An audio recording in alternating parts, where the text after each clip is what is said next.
All right, so all of us have been in traffic jams before, right? We've all been in a traffic jam, yes, because we live in America and you get in traffic jams. And so all of us have probably had a situation very similar to this play out. You're going along on the highway, you're making really good time. You're like, oh my gosh, I'm even going to be early this time. And for some of you, you're always like fashionably late, and so you're never early, so you're like, this is an awesome thing. And so you think you're going to be early, it's going to be great, and then you see like a sea of red brake lights, and you're like, no, and you just have this sinking pit in your stomach, and then because you're in denial, what do we all do? Well, we pull up Google Maps, and it's like, there's a wreck. It's adding 52 minutes to your drive, and you're like, this is just not okay. Like, I'm frustrated now. And so inevitably when this happens, eventually you'll see a sign, and it says, 1 lane traffic ahead, merge right or merge left. And so you'll either do one of two things at this point.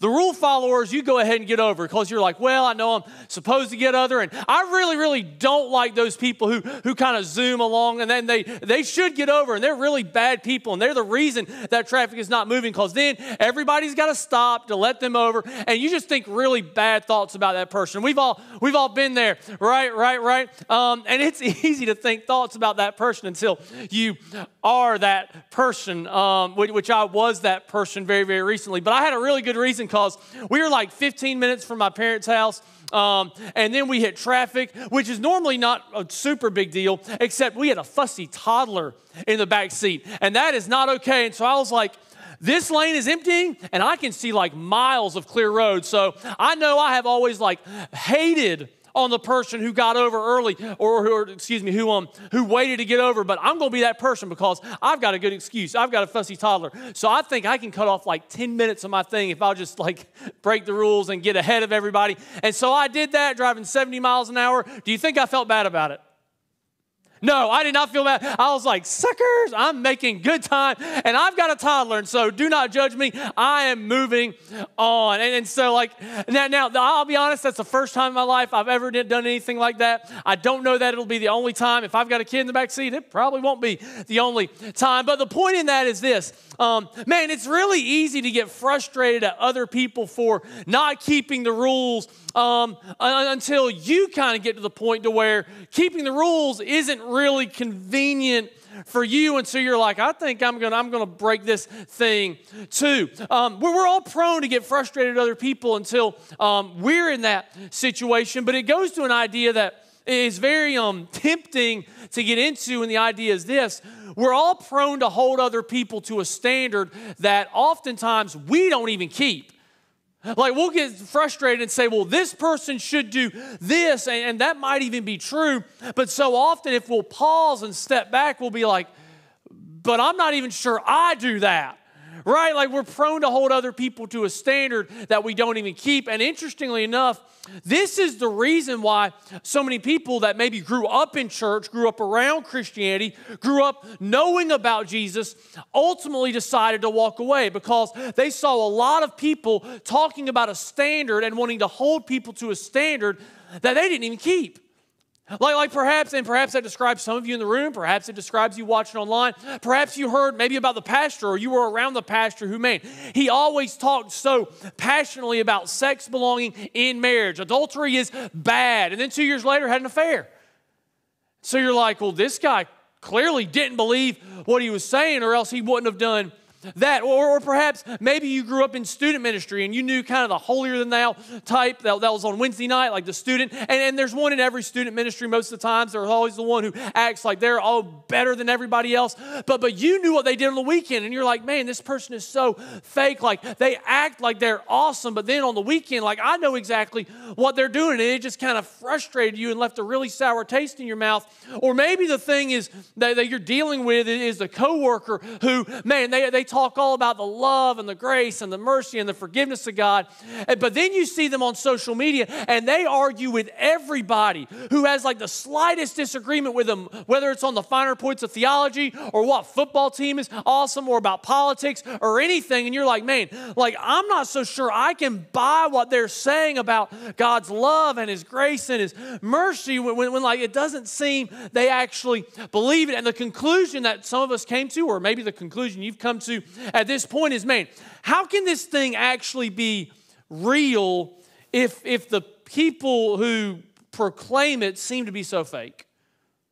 Because they want to get people or hold people to a standard, but at the end of the day, it doesn't even look like they keep that standard. And as a result, you maybe checked out, you walked away, you're like, this just is not for me. And it wasn't necessarily that you lost like a general belief in God, but you're like, man, I'm not sure Christianity is the thing, because they seem to want to hold people accountable to a standard that they don't even keep. And if that was you, or if that is you, man, I understand your frustration, but more than that, Jesus understands your frustration. In fact, some of Jesus' most harsh words were towards religious hypocrites who told people to do one thing and they didn't even do the thing they were telling other people to do. In fact, Jesus called these guys like a bunch of snakes, which is another way of saying sons of the devil. And in fact, functionally, he called those guys sons of the devil at one point. And so Jesus would understand your frustration with religious hypocrites. But before we get too far down that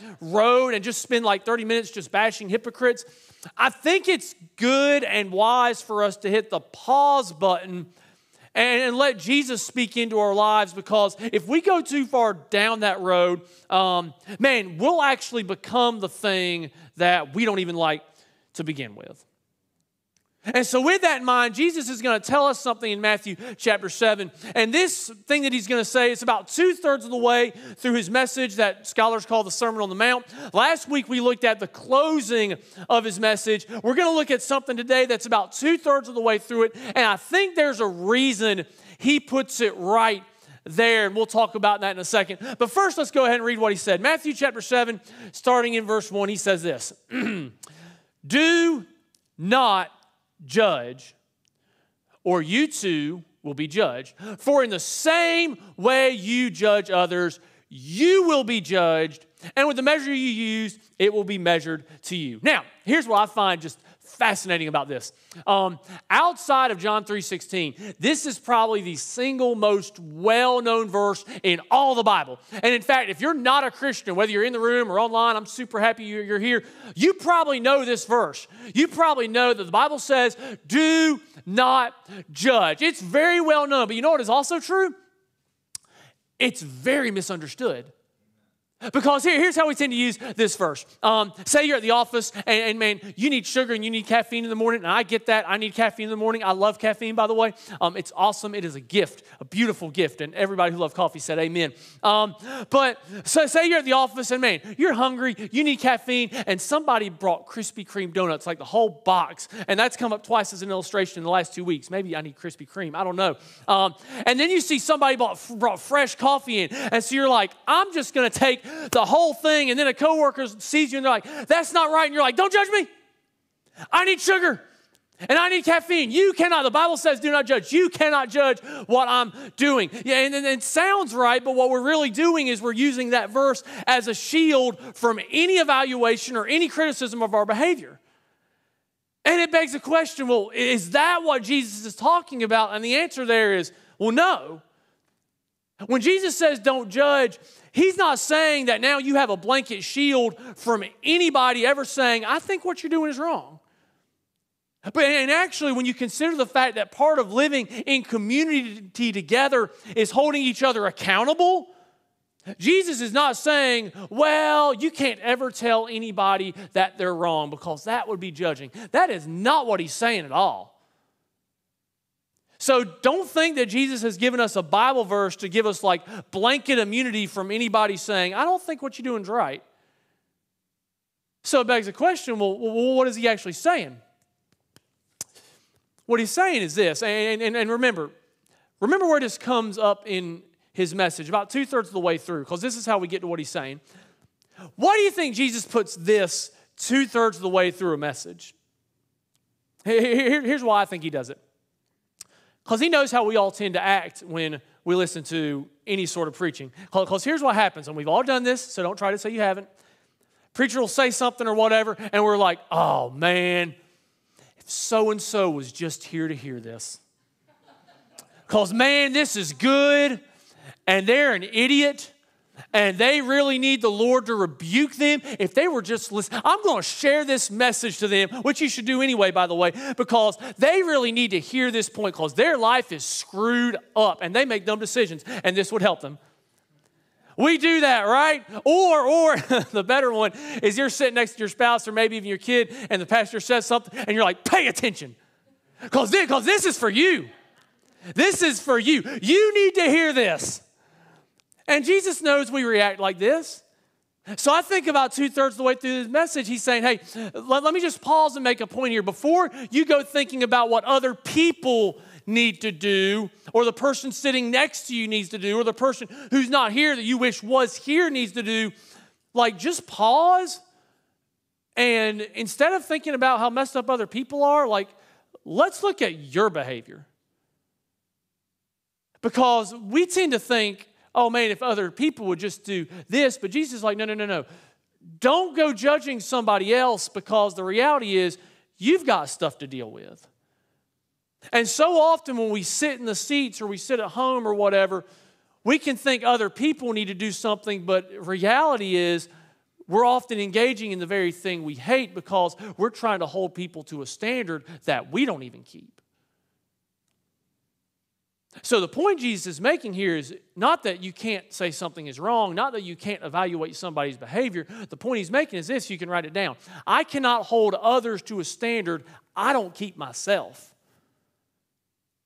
He's not saying you can't ever evaluate somebody else's behavior. What he's saying is, man, don't judge other people in a hypocritical way. And to judge people hypocritically is to say other people should hold a standard that, if you're being really, really honest, you and I don't even keep. So that's the point he's making. And so before we get too far down the road of bashing people who we think are hypocrites, and you know what? Chances are they probably are, but before we get too far down that road, Jesus is like, you actually need to confront your inner hypocrite first before you go screaming about other people's hypocrisy.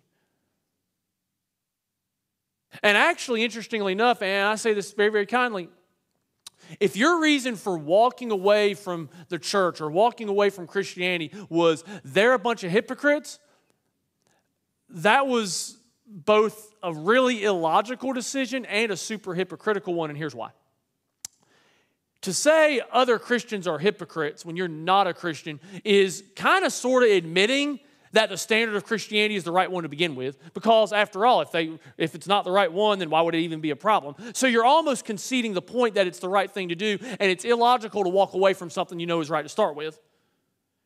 But the second thing is this, like if you're not a Christian and you're saying other Christians are a hypocrite, that is an incredibly hypocritical statement, because you're holding other Christians to a Christian standard and you don't even keep the Christian standard to begin with. So that in and of itself is actually pretty wildly hypocritical. But the truth is, man, whether you're a Christian, not a Christian, the truth is all of us have hypocrisy inside of us. All of us tend towards this. All of us tend to hold others to a standard that we don't even keep ourselves, which is why Jesus warns us against that and tells us, hey, before you start screaming about the hypocrisy in others, you and I, we need to confront the hypocrisy in us. And so when we hear that, we'll have probably one of three reactions. Two of them are really bad, one of them is healthy. The first one would be we start to try to kind of change the standard. Like we start to say, well, you know, like this does apply to them, but it doesn't really apply to me for this, and this reason. And can we just agree, like other people are going to see the game you're playing when that's the case? And a lot of us do this. You know, we'll scream about something that somebody else does, but then when we do it, we've got an excuse for it. And it's like, well, God's standard doesn't change from person to person. It's constant. And people will see right through that. They'll come to the conclusion that you're fake. The second reaction maybe we'll have is we'll actually do the very thing Jesus told us not to do, and we'll blame the hypocrites for our hypocrisy. We'll say, well, if they weren't this way, then I wouldn't be this way. Can we just agree that is kind of absurd to say that other people are responsible for decisions you make? And by the way, let me just throw this in there. If you're constantly blaming the way you are on the way somebody else is, then the problem is not really with somebody else. The problem is with you not taking responsibility for your own stuff.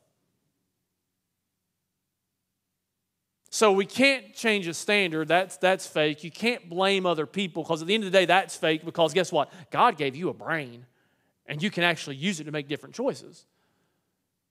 So both of those decisions are really poor. The third option is the only healthy one, and it's to really let Jesus get up close and personal and deal with our junk. And so that's what he does. And he does it this way here. Starts in verse 3. He says, now, why do you look at the speck of sawdust in your brother's eye and pay no attention to the plank in your own eye? In other words, why are you looking and obsessing over the eye booger in one guy's eye when you got a 2x4 stuck in your own? It just don't make much sense. Like, why are you trying to dig that thing out right there when you got a beam right here? It's nonsensical. It don't make no sense. Then he says, how can you say to your brother, let me take the speck out of your eye when all the time there is a plank in your own eye? And then he says this, you hypocrite. You hypocrite. First take the plank out of your own eye, and then you will see clearly to remove the speck from your brother's eye. See, the problem is this. When we start screaming at other people for their behavior, when we haven't dealt with our own, we haven't let God deal with our own, the problem is we're doing it blindly.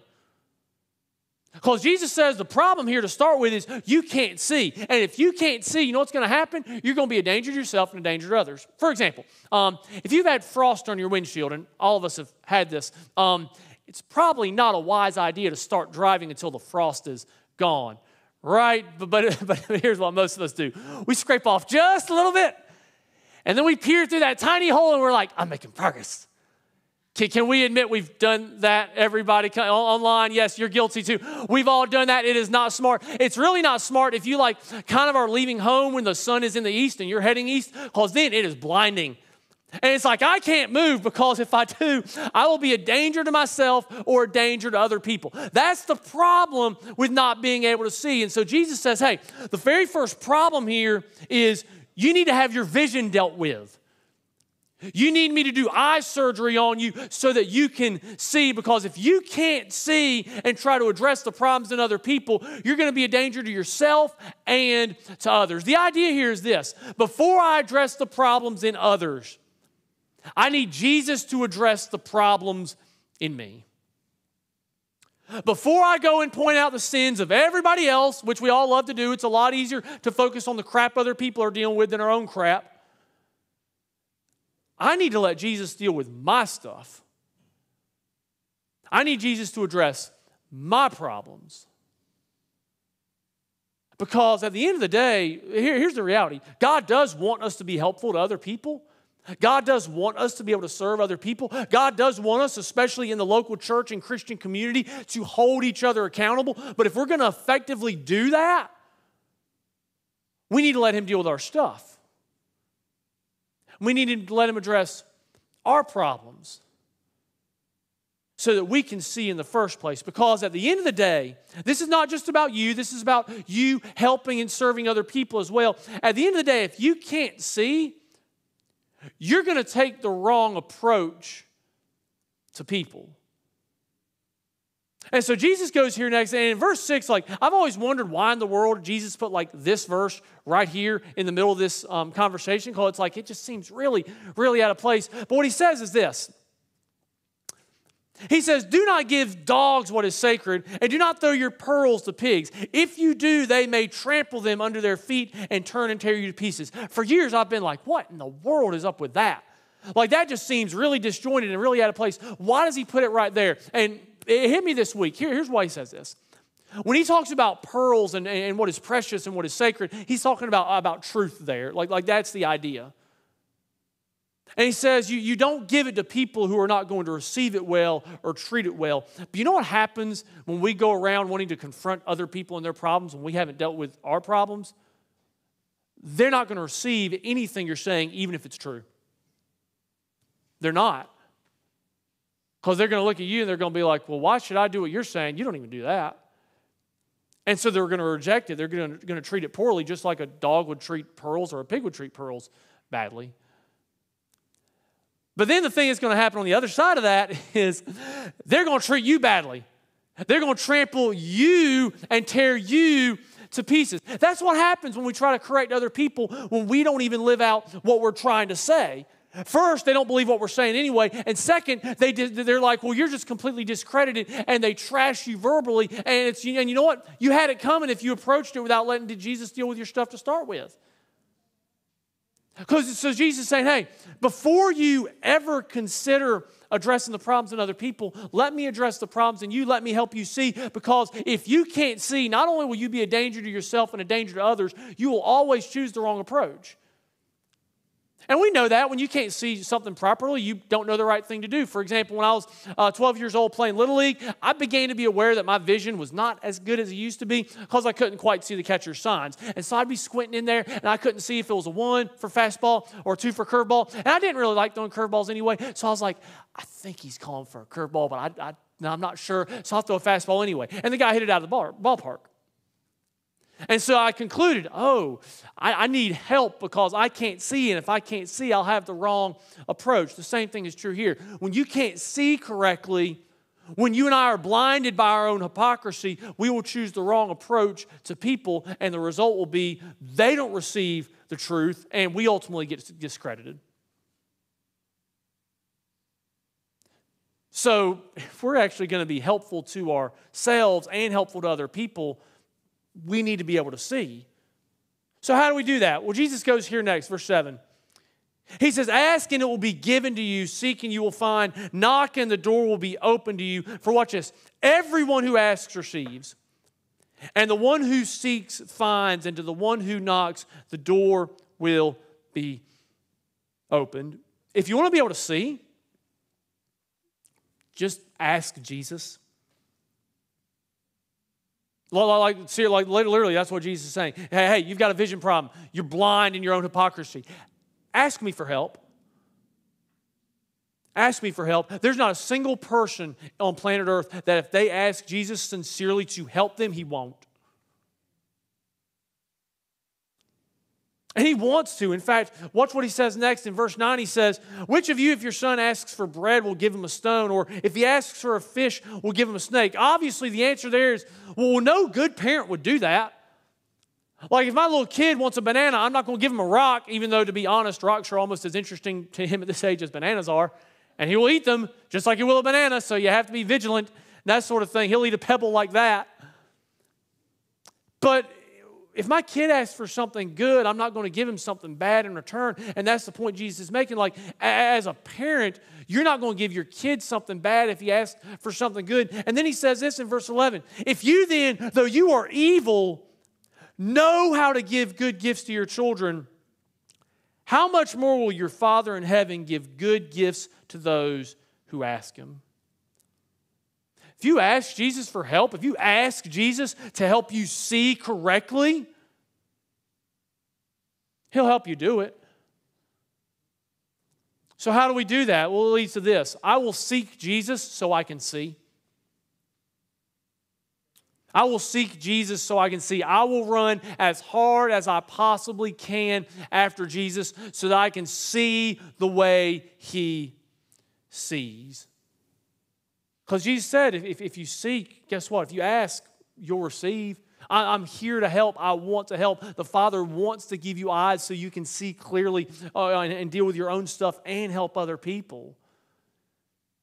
So what might that look like? What might it look like to seek Jesus? Well, we've actually been kind of hitting on a lot of different aspects of that throughout this series. Week 1 and 2, the idea really was the first step in seeking Jesus is realizing that he doesn't answer every question we'll ever have, but he answers the most important question that we have, which is who he is, and he's Savior. And in light of the fact that he died on the cross for our sin and came back to life, we step into a relationship with him, which is what he invites us into. Not dead-end rule-keeping, but a life-giving relationship that changes us, that actually leads us to obeying his word and following what he says, not because we're trying to keep him happy, but because it's the overflow of a loving relationship where we know he loves us and we love him, and so we trust him and we follow him in that. And we obey his word because we realize, man, his word is timeless. His word does not change. And we can trust his goodness. We can trust his love. We can trust his trustworthiness based on the resurrection and his love based on the cross. So seeking Jesus, man, if you're here and you're not yet a Christian, the first step is you give your life to Christ. You repent of your sin. You trust Jesus to save you. You step into a relationship with Him. And then you start doing what He says. You start discovering what He says through engaging with His Word, reading His Word, and then you start applying it, trusting that, man, even if it doesn't feel good, even if it's difficult, man, you can trust His character.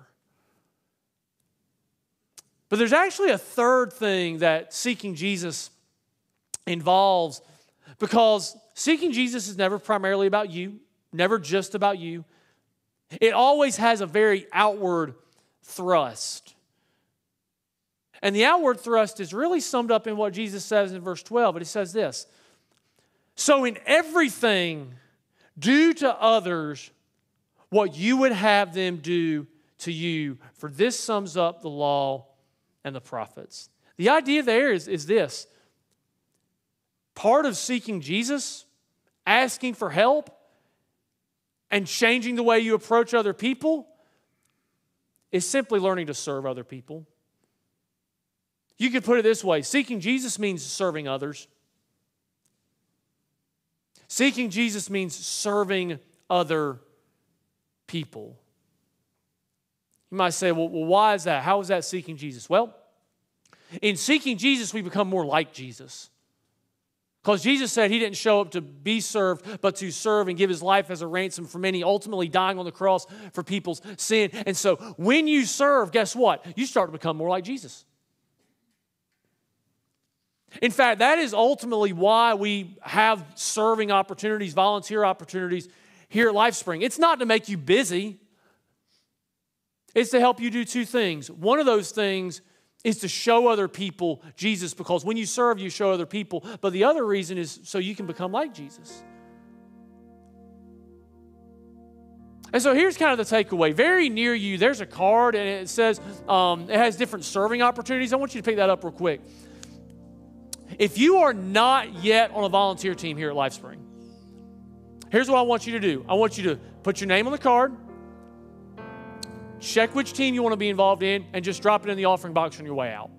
You might say, well, I'm not really sure I want to do that. Well, here's what I can tell you. Until you start serving, your spiritual growth is going to be stunted. You will always be very, very, very limited until you start serving. You know why? Because until you start serving, you're a consumer. And you know what? There are times in our lives where we're meant to be consumers. Like my 1-year-old, he's a consumer right now. He consumes. But at some point, I want him to become a contributor.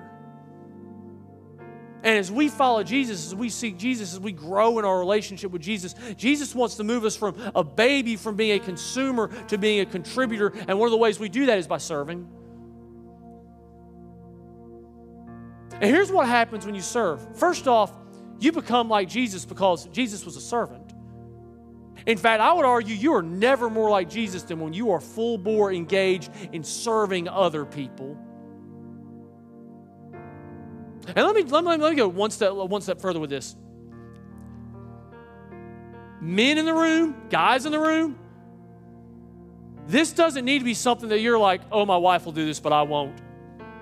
Can I just first off say that's a sorry, crappy attitude? Because God needs guys to step up and stop acting like spiritual stuff is woman's stuff. Okay? So if you're a dude in the room, let me just say this as graciously as I can. Get off your butt, get in the game, and start serving. Okay? You might say, that just sounds really rude. Listen, I want you to be like Jesus. Serving makes you more like Jesus. Get in the game. You know what else it does, though? It shows people Jesus. It shows people Jesus. That's why we want you to serve on Sunday morning, because it shows other people who come in here that may be far from God or maybe giving church one last try. It shows them Jesus. But you know what else it does? It actually destroys this accusation of hypocrisy against the church. Because when people far from God see other people serving and loving and being kind and gracious and generous with their time and looking to actually help them out, they're like, oh my gosh, maybe there really is something to this, because the people who proclaim it are so unbelievably real and they act like they care about me. That's why we serve at the end of the day. It's not to be busy. It's not to add something else to your to-do list. It's to become like Jesus. It's to show people Jesus. And at the end of the day, that's what makes Christianity attractive and compelling. So guys, don't stay on the sideline. Start serving. And you know what? One other thing really interesting will happen when you start serving people. Before you start serving, it's really easy to harp on all the problems other people have and condemn other people and criticize other people. But when you start serving other people, you know what happens in your attitude towards people? Man, it starts to change. And you start to become compassionate, and you start to become gracious, and you start to become empathetic, and you start to become merciful. As it turns out, when you start serving others, you know what happens? You can start to stand others. Because it's no longer about pointing out all their bad behavior. It's, man, how can I help them? How can I serve them? How can I serve them specifically in the way that Jesus served me, in a way that shows them Jesus, to where they can look at my life and conclude, you know what? I'm not sure I believe yet, but man, I want to give it another look because the people that proclaim it are so incredibly